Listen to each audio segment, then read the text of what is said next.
announced last week you're retiring to us, and now your replacement has been named. Tell us about the last week. Well, listen, the last week's been all about continuity and making sure that we have that, and Pat delivers that, hands down. He's been a tremendous undersheriff and is well versed in every part of the organization. It's the right pick. Is this over for you? Are you concerned there could be lawsuits that JSO has been set up and made vulnerable by all this? Yeah, I don't believe so. So I think, this is, my chapter ends Friday, and obviously, again, left in very capable hands with Pat Ivey, and then we look forward to seeing what happens in the election, and a big day today with TK Waters being endorsed by the governor. So,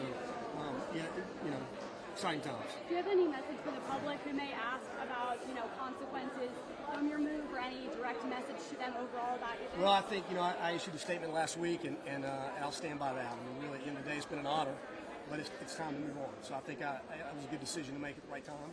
And I'll stand by the statement. Can you share Undersheriff Ivey, who gave you the advice that you were allowed to? Well, listen, I'm not going to rehash all that, but again, at the end of the day, when it came time to make that decision, I think I made the right decision for me and my family. So, again. Pat, could we ask you a quick question? Absolutely. Your thoughts on this, and what's up for you? You take over Friday as the sheriff. Yeah, I'm proud. I'm honored. I think the governor is a tremendous leader for this state.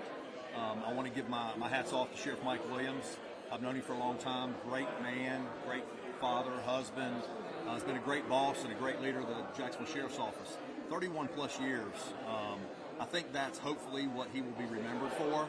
I think in his decision here at the end, granted there's a personal component to it. He'd make the best decision for his family, but also make no mistake, when he put out his message, it was the best decision for this community and the agency to keep serving. Let the serving, we still have work to do. Are you concerned about doing this in the middle of maybe 2 elections with a bunch of officers that you may know or ex-officers and all this at the same time? I personally know every candidate that's running.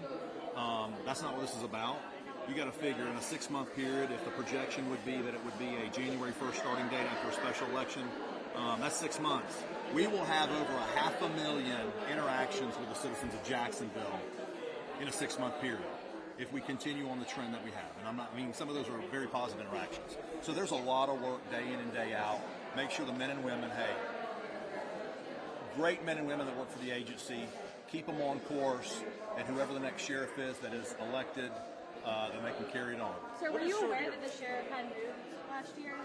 I knew for a short period of time. I don't know that exact date, but now as the acting undersheriff for a short period of time, I'm aware of a residency requirement.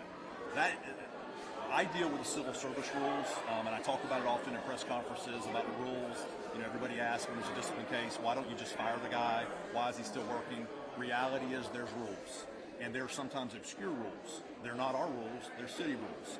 I believe this charter requirement is a very obscure.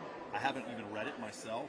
I personally live in Duval County and have my entire life. So, but I akin it to those civil service rules. It's so obscure that I know. Look, Sheriff Michelle Cook, she lives in Clay County. They don't have a charter.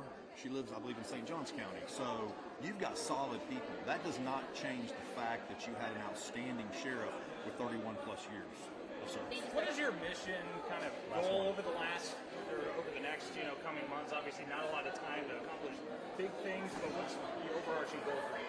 Real quick, you'd be surprised what you can accomplish in 6 months, and that's all.